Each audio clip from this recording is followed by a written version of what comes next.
Hi, Paul Gorney from Luxury Living in Chicago. Going to take a look at if you want to buy a home in Chicago and get a mortgage in Chicago. So the market's hot in Chicago right now, and Chicago is a big city, so people get very confused on exactly where they want to be. It's a little overwhelming when I have clients coming into town from different areas. And then once they figure out what neighborhoods they want to be in, they have to figure out price-wise if they can afford the type of place they want. And then sometimes that bounces them back to the conversation of, where they want to live just based upon price and what they want to get, and make sure there's a good balance between what they can afford, where they want to be, what type of place. So Chicago has a lot of options. And if you are going to buy in Chicago, it's very competitive right now. Usually anywhere from 4 to 10 offers on properties. A lot of competition. So I'm going to pop in my partner, my lending partner, who I've worked with for many years, and have him give a little bit of insight too on, looking at what it takes to get a mortgage and to be in a good situation when you're getting out there and competing for a place. So Sharbel's here now. Sharbel, we got you up here. Give me an idea of what's going on.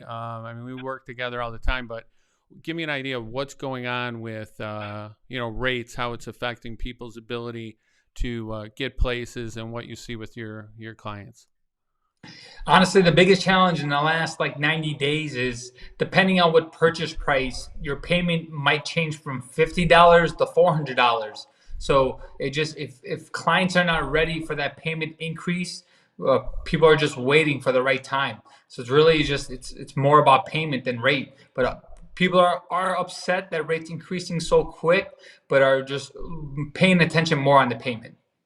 Yeah. I hear that a lot. Paying attention to the payment rather than the rate, making sure you have a payment that makes sense, and not just getting all crazy about the face value rate. I just had a client that waited too long. Really, they were hesitant to lock in. They were kind of slow in deciding what they wanted to do, and then the rate went up so much that they backtracked to find a different type of property, a cheaper property. It's really starting to affect people in Chicago when they're looking to buy a home. So what's the deal right now with multiple offers? Are you seeing a lot of multiple offers still with your clients competing with their pre-approvals?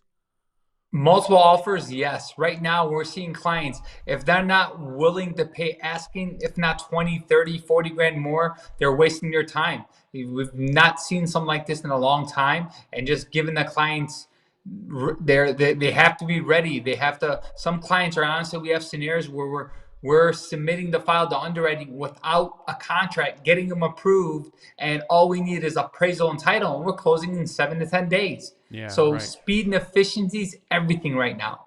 Right. Yeah, you got to be real aggressive. So one client that I just had had 10 offers 9 other offers we had to compete against, and because they were able to get the pre-approval, really tighten up, very strong pre-approval. They actually waived their mortgage contingency. We were able to waive the inspection contingency. We bid a really high price, and then the agent was comfortable. So they're comfortable because of me and the qualifications of my buyer, because we kind of knew each other. These things come into play, right? Like, people know you, that you know what the heck you're doing. You have good credibility in the market. People know things are going to get done. Same with me. So we beat out someone that had $100,000 higher offer, even though they had a much higher offer. They just had so much confidence and the strength of our offer. So Yeah. pretty darn good. Yeah, we're seeing a lot of there's in the lending space. There's a lot of online banks and a lot of seasoned listing agents, seller agents don't want. They want that local touch. They want that local communication. If somebody wants an update on a Sunday, you can't call the online bank. So one of those one good example is better.com. I had a client that was just getting bad communication. The sellers were getting a little scared. We promised that we would get it done in 10 days. They Nothing was wrong with better, it was just bad communication. They ended up canceling with better, calling us, giving us the contract. Listing agent was on cloud nine because they wanted a local bank, and within 10 days we had the file done, ready to close. Yeah, right. I mean, that's what gets it done. That's why you just got to be aggressive. You got to have credibility. You got to have good product, and you just got to be somebody people can rely on. So that will get people the properties a lot of time. Yeah, those online banks as a listing agent, I'm not really keen on those very often. They're not. There's always a ball dropped or miscommunication or something. A local solid lender is typically everybody's favorite. So yeah, that's good stuff. And the thing is, with the Chicago market, when people are looking to buy a home, the inventory level was got elevated during COVID initially, but then it's just been so strong. Even in the city of Chicago, the suburbs are on fire, but the city, when people are buying a home, I mean, they have to compete on homes, small condo buildings. These properties are in demand. I mean, so people are looking at a pre-approval from you, and they're liking that that's going to close as opposed to other ones, right? Yeah, they're just confident that they know if they have to call me on a Saturday or Sunday, and I can let them know where they are exactly with that process. It's that comfort and ease knowing that they're going to get an update. They're not going to deal with 4 or 5 different people, and knowing that credibility is there and it's going to close on time.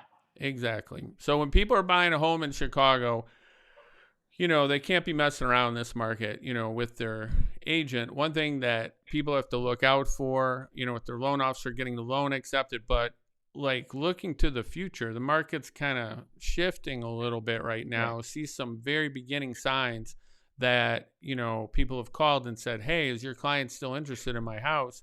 The buyer backed out, or hey, we reduced the price. I mean, those are unusual things for the last couple of years. So starting to see that happen once in a while, starting to see some deals fall apart. Having been around for 30 years and been through these cycles, it's usually a very small sign that things could be changing combined with the interest rates. So got to pay attention to this stuff. But looking forward, you don't want to overpay, so it takes some speculation and guesswork, but locking into a great rate right now and making sure you don't pay is key, Yeah. We just rolled out a new program called Lock and Roll, where if a client with rates increasing, we're allowing the client to lock for 75 or 90 days and look for a property. So I had one client that was pretty in tune to the market, and when he saw the rates jump to the fours, he locked in at 4% for the next 90 days.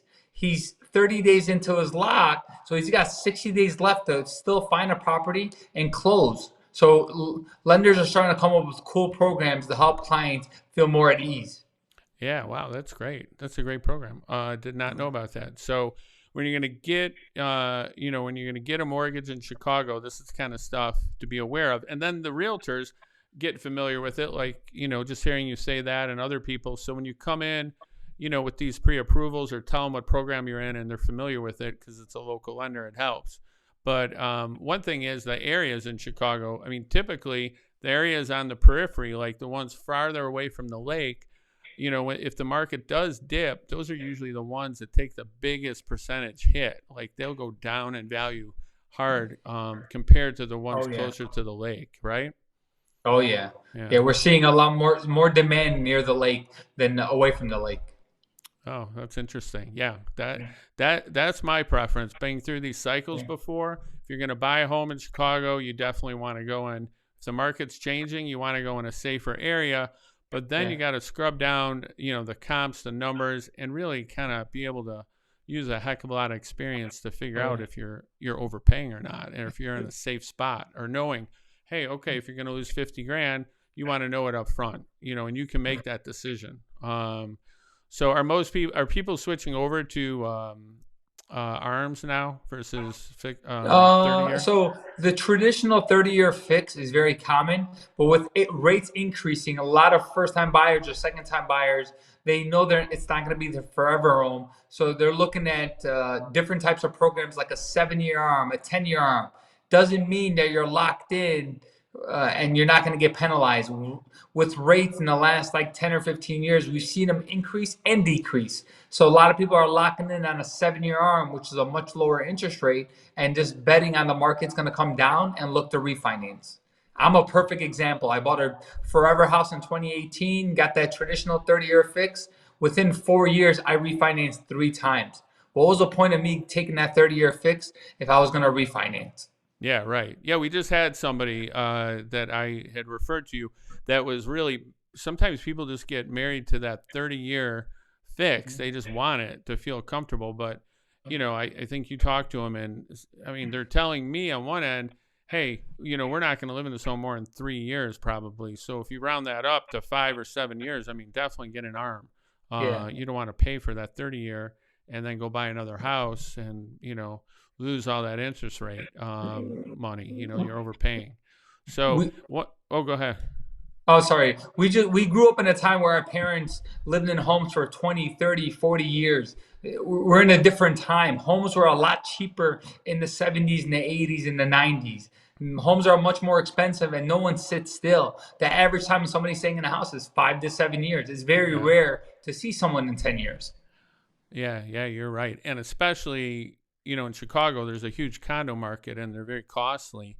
People, they don't realize it sometimes. You kind of have to educate them a little bit, but they're probably going to move a little sooner than they think. That dog turns into 2 kids and then, Yeah. they're off to the suburbs or to a single family and you got to match them up at the right rate. So, but one thing I wanted to mention is, if you're going to buy a home, that areas close to the lake are good, and then the ones just a little bit out that are maybe still have a little bit of potential as far as appreciation goes. And then of course, if you're getting into like a starter home, mid-level home in just about any of Chicago's suburbs, you're going to do well because the demand is just tremendous and the inventory is so low. So you just want to buy smart and really evaluate your situation when you're looking to buy a home and lock in that mortgage. So Yeah. anything else you see that's Yeah, I'm seeing a lot of people. A lot of people look for investment properties, multi-units, 2 to 4 units.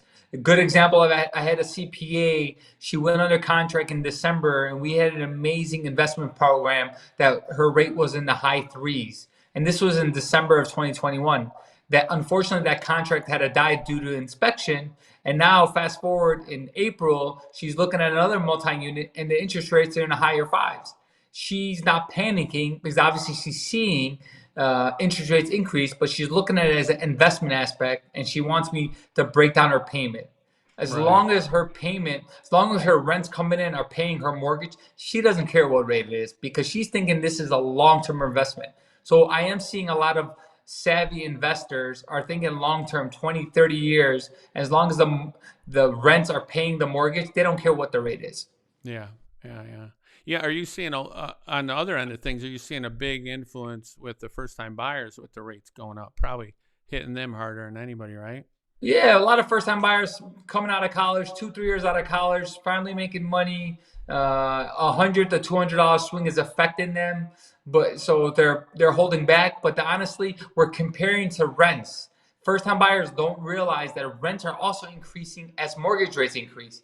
So you got to realize when you rent a home or an apartment, none of that's deductible. But when you own, 100% of the interest and the taxes on your mortgage is a deductible. So when you break out the numbers, apples to apples, you're seeing people still say, let's still buy because rent is also increasing at the same time.